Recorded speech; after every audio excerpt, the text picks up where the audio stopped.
Hi, and welcome to the podcast Making Sense, brought to you by Navy Federal Credit Union. I'm your host, Emily Bigham, and each week I'll be taking your questions to the experts to help you make sense of your money, pun intended. Welcome back to Making Sense. Today we're going to be talking about the college finance journey, preparing, saving, paying, and that post-graduation planning.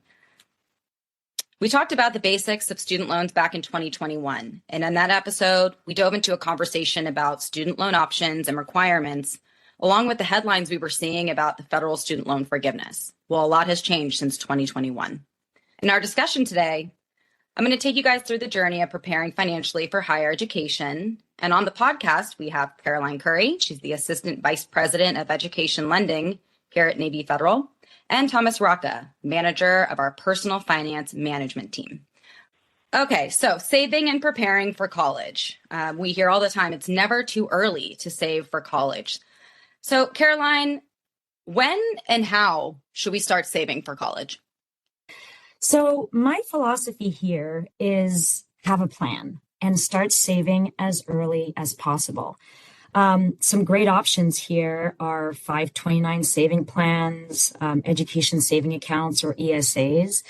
There's a lot of great options, but even if it's not something formal, it's always good for students and parents to know that if their goal is to attend college down the line, it's going to be a pretty large price tag. And so it's good to have some savings and some buffer worked in. Now, I think we can all remember that meeting that we had with our parents or the family around the table and trying to go through the school list and think through where we wanted to go, what we could afford. And what I would say there is at that point in the journey, just don't eliminate any schools just yet. There are a lot of ways and a lot of research that can be done to see what can be a great option for you and your family. So you bring up the point of college education and how costly it's become. Recently in the news, we are seeing that more and more people are asking, is it still worth the investment? A lot of people feel priced out of the market and no longer see themselves as being able to afford a higher education. Can you speak a little bit to that? Sure. And a great question and a great discussion we're having as a country. I think where we stand at Navy Federal is for those who feel like that's the right option for them. We are here to help them. And so what I mean by that, and oftentimes we speak about the investment of going to school. And back to my having a plan concept, if the investment is worth it for a student because of the goal they're trying to achieve or the job they're trying to get, then it might make sense to go to a four-year college. If someone's looking for a different kind of job, then trade school might be a better fit for them. But at the end of the day, for us, for those who choose a more traditional four-year college route, we are here to help them once they've exhausted other benefits at their disposal. So I kind of want to talk a little bit more about the planning and saving and preparing. Thomas, maybe this is a little bit more in your arena. So do you have any tips for members on how to start saving and preparing for college? Yeah, what a wonderful question. Let me start out by saying that one of the miracles of modern finance is compound interest. And what you will find with saving for education is often the same thing that you hear about saving for retirement, saving early, making it a habit, getting established with getting money into an account early and often is going to make things significantly easier for you as your child approaches college-bound age. And I think Caroline made some really wonderful points about pursuing a four-year degree and finding the right strategy. And I'll tell you, one of the seeming cheat codes that I see a lot of folks look at today is starting out with a community college and using that for an 18-year-old kid who might not know exactly what they want to do for the next 50 years, giving them a 2-year soft landing that's a little easier on the pocket and allowing them to make a more informed decision saves you a couple bucks on the front end and is absolutely going to help you make a more informed decision for how you want to complete your 4-year degree. That's a great point. Finding ways to trim the college costs so you can plan ahead of time, but then also while you're in college, are there some ways that you can trim those costs, Caroline? Sure. One of the options is repaying when you're still in school. One of the options that we have is a $25 payment per month. And what that helps students achieve is, as Thomas said, forming the habit of repaying, but also chipping away at their loan. And by doing so and by repaying on time, it also helps for when they are out of school looking for an apartment and so on, they'll have a financial history with their loan. Other tips and tricks, there's often folks who are working during school as well. So part-time employment is a great resource as well. There's often some programs within the school as well that can help students cover some of those costs.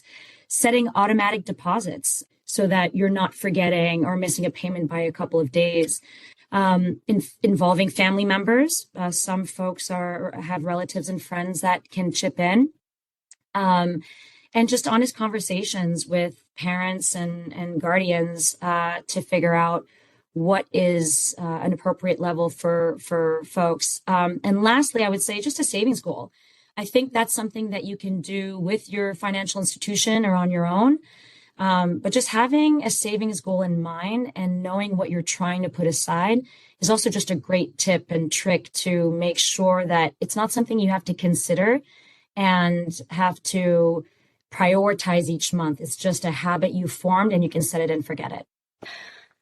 So the average college tuition this year for a private university is about $42,000 on average. For public out of state, $23,000, and public in-state, $10,000. So when you're making your savings goal, can you give me a ballpark number of what someone should choose if they don't know yet where they're going to go to college or if they're going to go to college?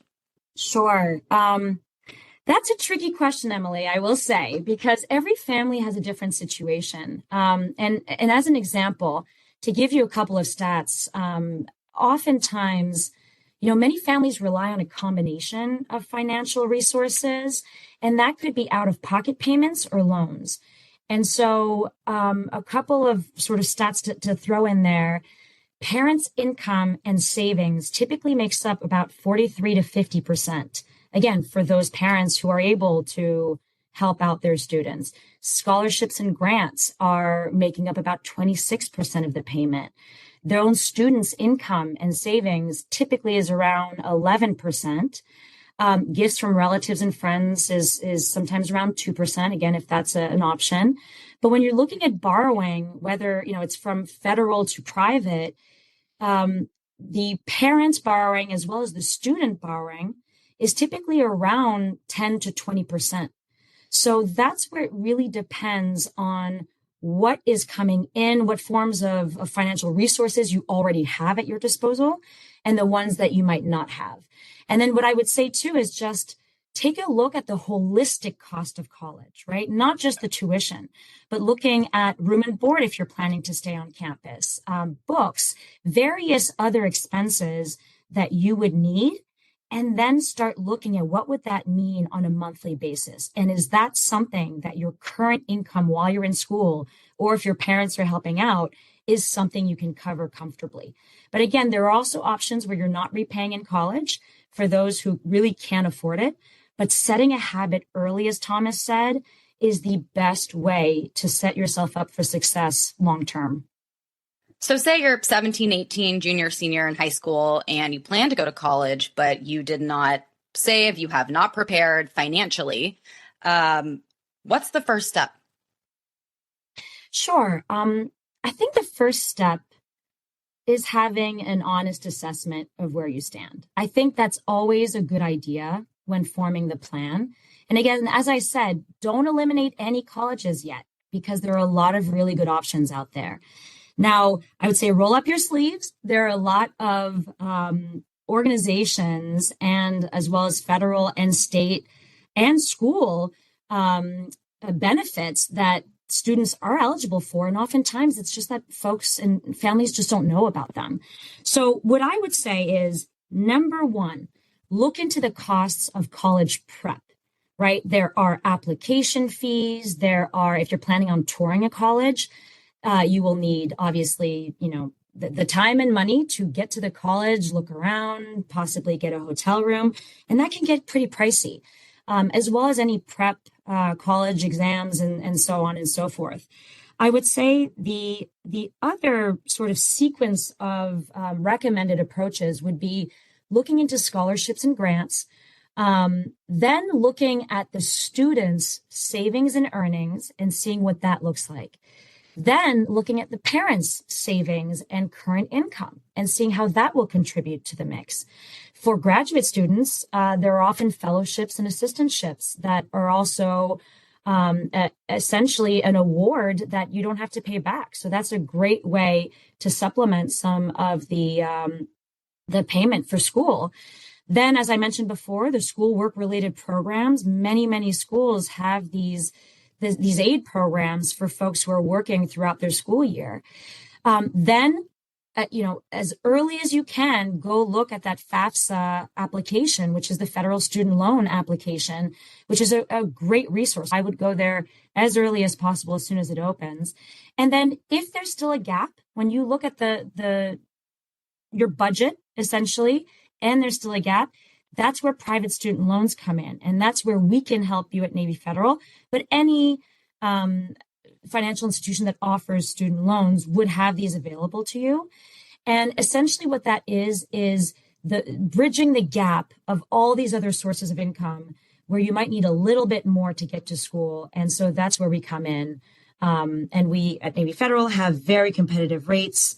And the expertise and especially the service to guide you if there's any questions, because we know this is a lot and this is typically a pretty confusing, stressful time for families. Caroline, you hit the nail on the head with so many great pieces of advice there. One thing I would love to chime in there as a parent is this is a wonderful opportunity to see that not only is college a chance for them to learn a skill as they're moving into adulthood, but it's also an opportunity for us to teach our kids some things about life, and making the child a part of that planning process, engaging them and making them have some skin in the game can go a long way towards helping make the burden on the parents easier, as well as teaching responsibility and ownership over their own next steps.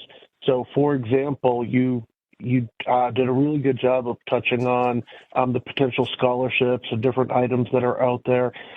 One thing that I've seen pretty popular with some families is putting a certain cost on the child. So it might be their meal plan, it might be their books, it might be their housing. Again, that conversation really is unique family to family, but something to say, okay, we're going to support you, but this is for your own growth into adulthood.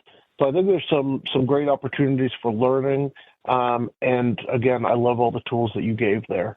One thing I did want to mention, kind of along the lines of what you were saying, Thomas, is using college as a way to learn about finances and set yourself up for financial success. When I was in college, I got my first credit card. My parents opened it for me. I don't even know what the credit line was. All I know is I was always maxing it out. And that was it. They were like, okay, every month, this is what you get.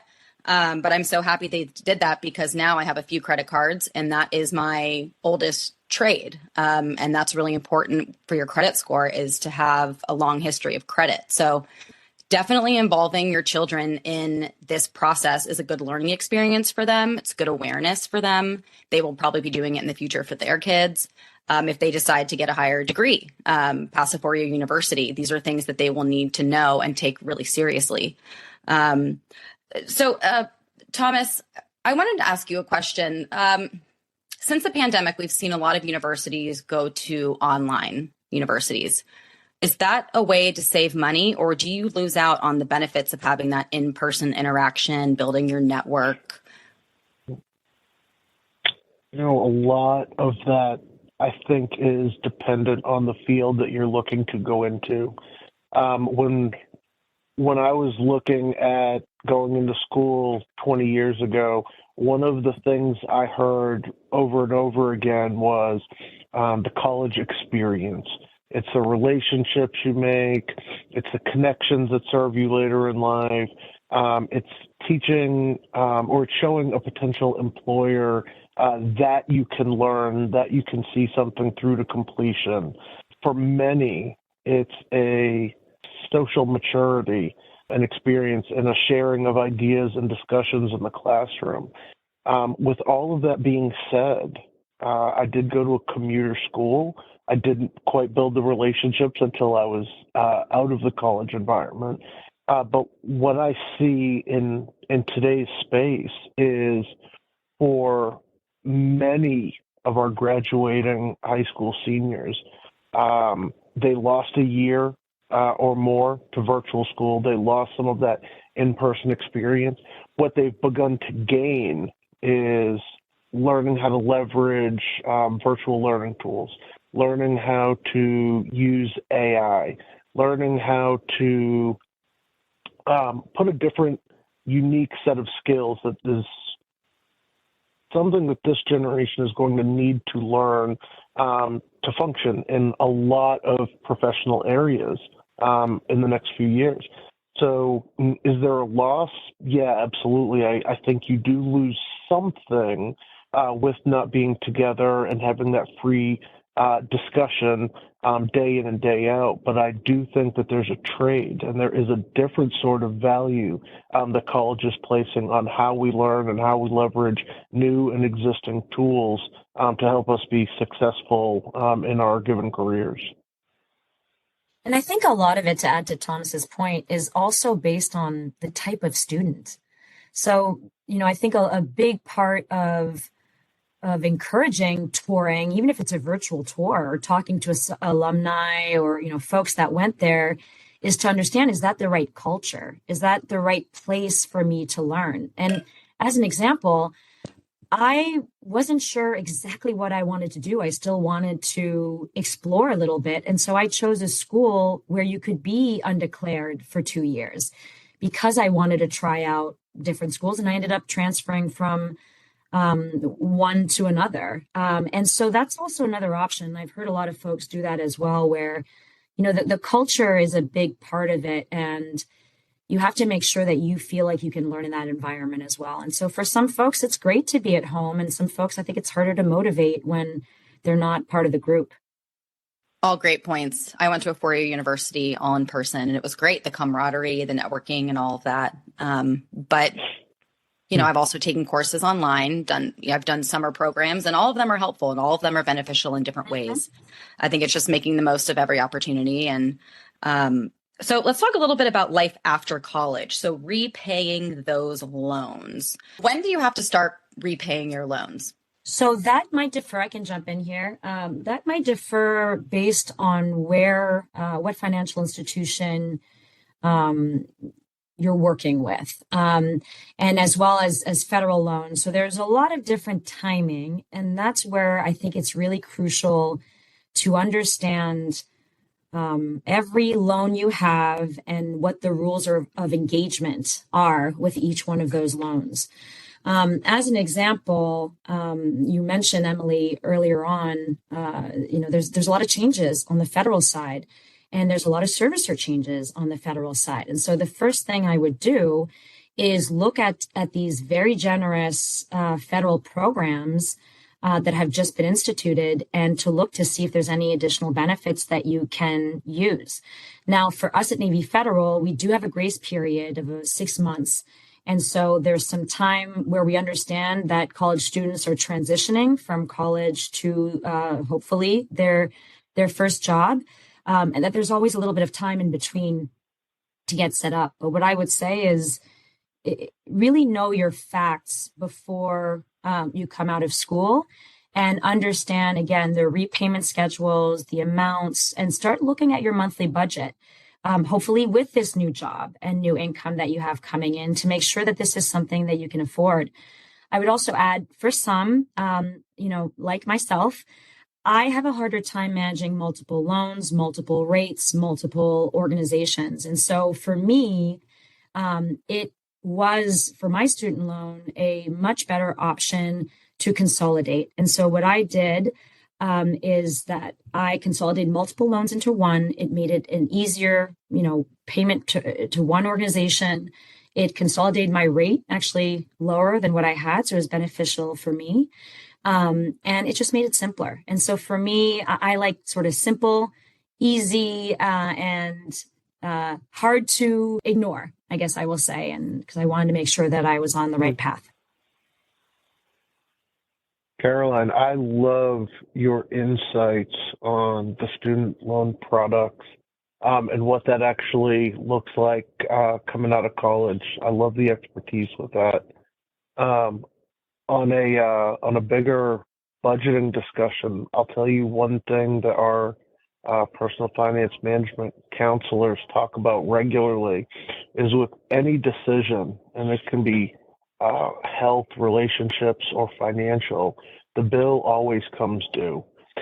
Decisions that we make today have a downstream impact that we have to be mindful of. So if it's staying up late on a Friday night or swiping a credit card for an impulse buy, eventually we do have to square that with our own health, with our financial institutions, with our parents, whatever that case may be.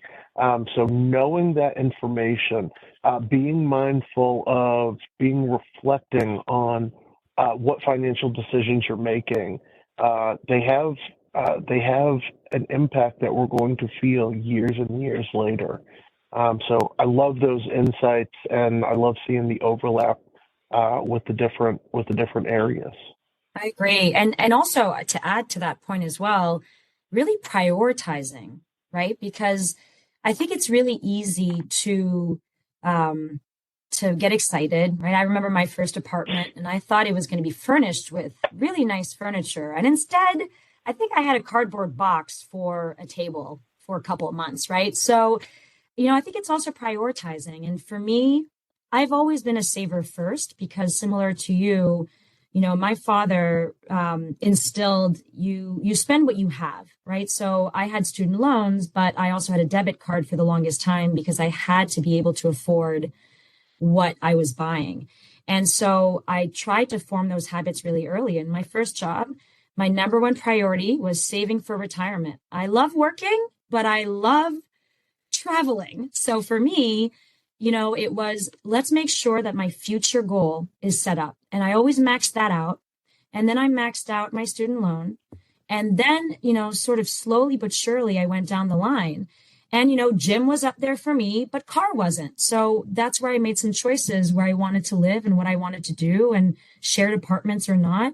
So it's really a matter also of prioritizing where your future impacts might be. And Thomas is completely right. Sometimes it's really easy to think in the moment, but it's the credit lines and the credit sort of hiccups do follow you. And so it's important that you look at what's mandatory, what needs to get done, and then look at what you're left with and then go buy that coffee table used.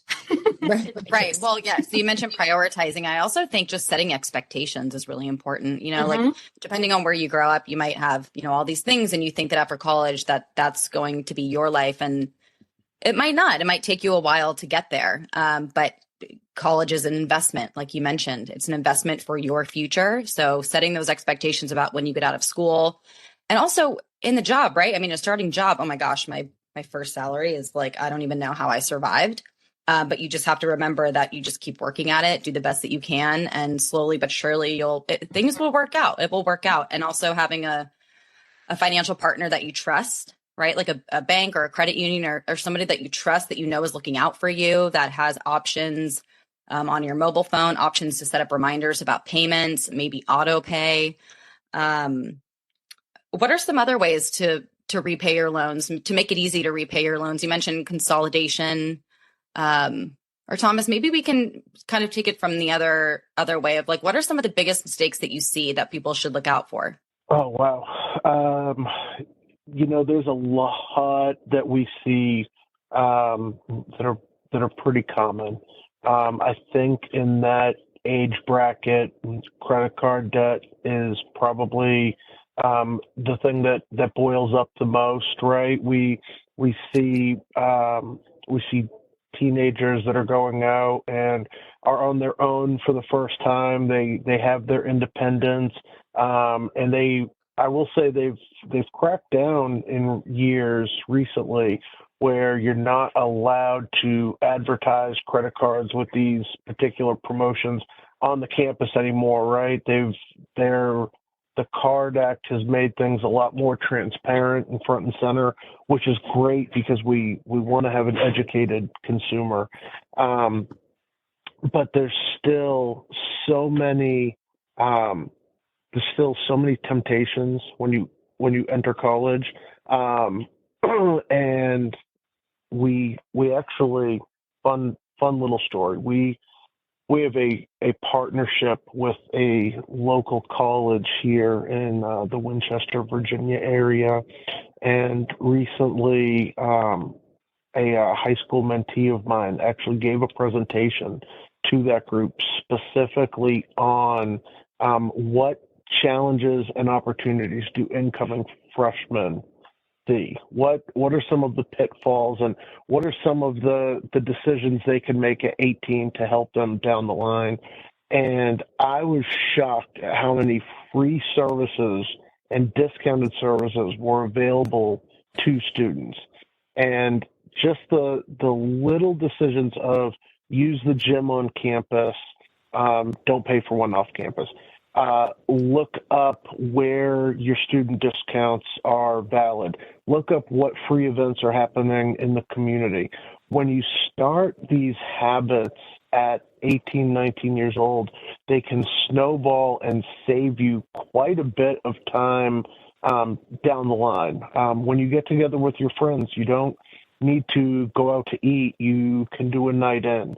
And while I say that these are things you can do at 18, 19, 20 years old, the truth is these are things that become habits and can help you maintain your financial security as you get into your mid-20s and early 30s. These are potentially things that are going to save you a little bit of money here and there, but that little bit of money quickly adds up to some real savings when it's compounded and done over the long haul.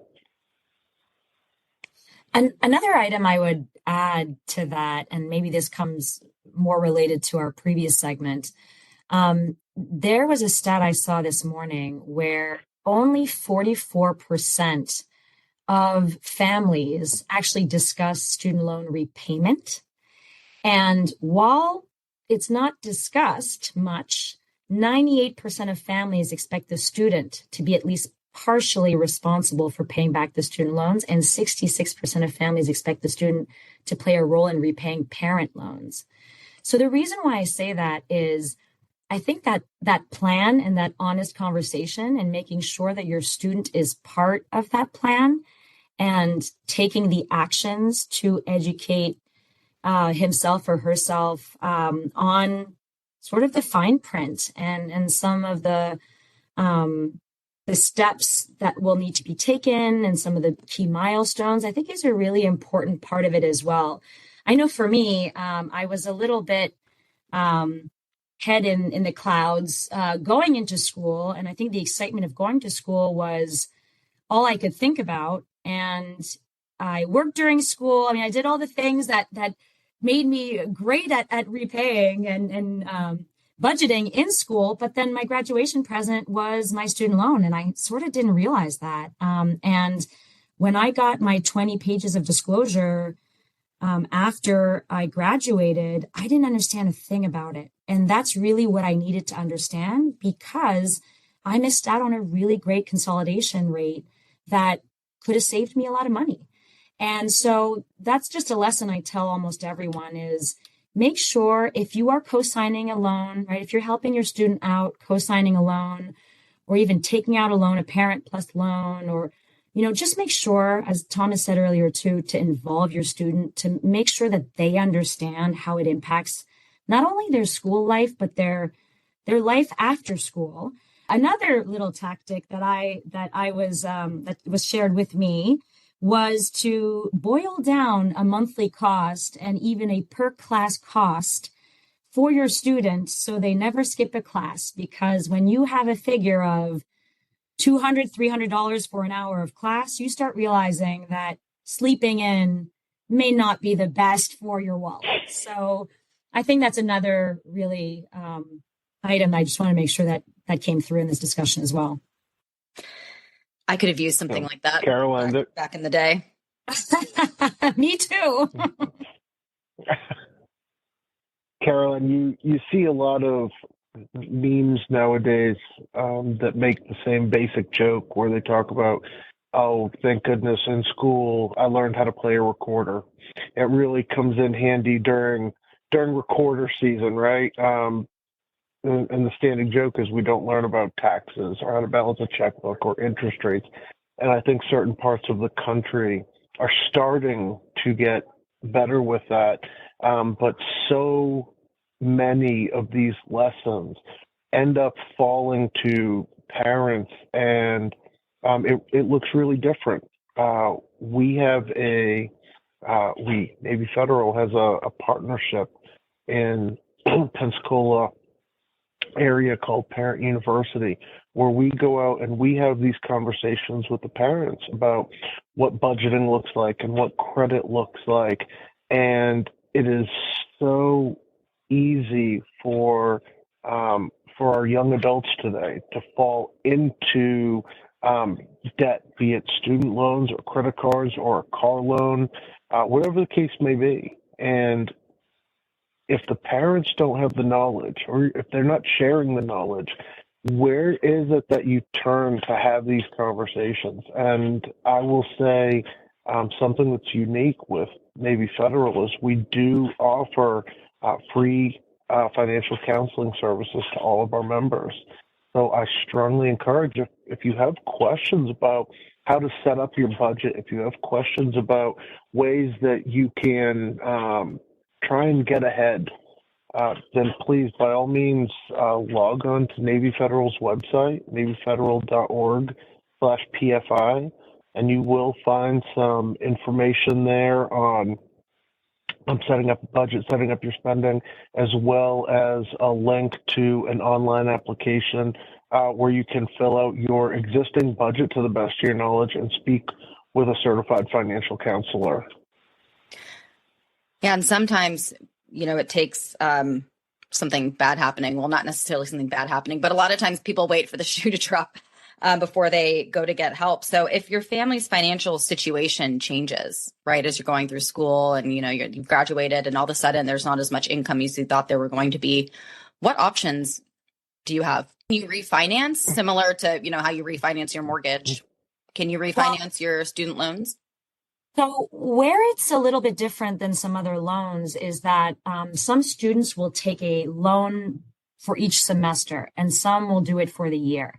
So the income is always taken into consideration to see what rates and sort of determine also the monthly payment.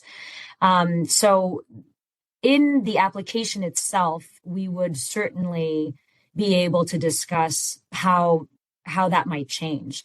That said, I think as Thomas mentioned too, we always try to work with our members to see what we can say yes to, right? And so I think there's other options as well, but it really depends on the student and how the student wants to manage it as well. I know some folks sometimes take a semester off. Sometimes, Thomas mentioned this too.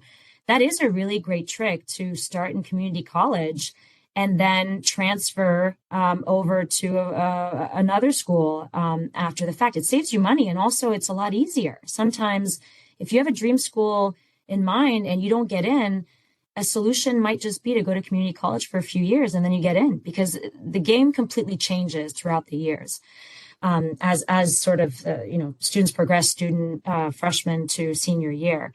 So what I would say is the options are best discussed with your financial institution. And what I would say is, take proactive steps to give us a call or look into some of the options that you have online. I mean, that's also a great resource. But I would say At Navy Federal, we are always here to help guide and to understand your unique situation. And again, to try to say yes. That's really what we try to do and give you the best outcome that based on your current income or situation.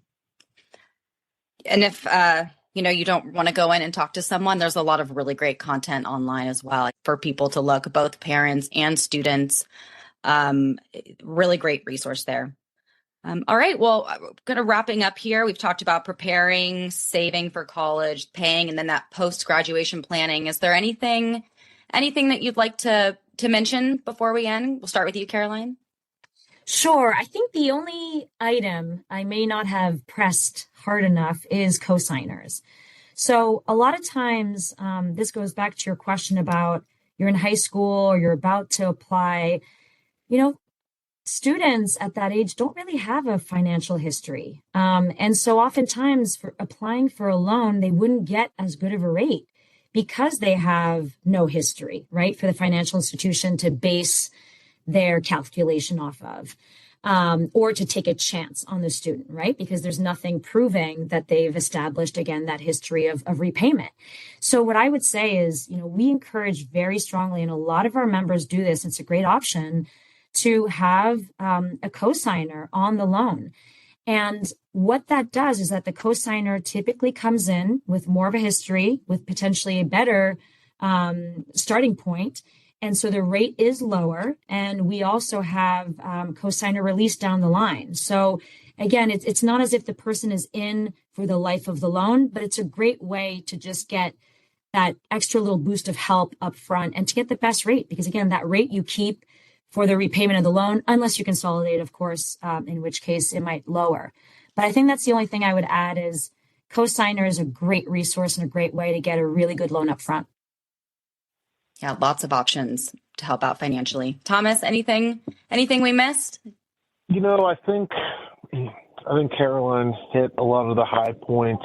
The one takeaway that I would urge for any students or parents listening is one of the biggest mistakes we see is people planning to jump way ahead with their planning and missing setting up and establishing some of the basics. In this case, the basics are actually sitting down with your kid, with your parents, with anyone that's involved, and putting pen to paper and saying, I know that as of today, this is where we stand. This is the income. This is the expenses. This is the anticipated cost. And do that for all of your line items. If you don't know where your budget, in your budget, where your money is going, then everything that you plan ahead of that is based on a guess. So you have to have the fundamentals.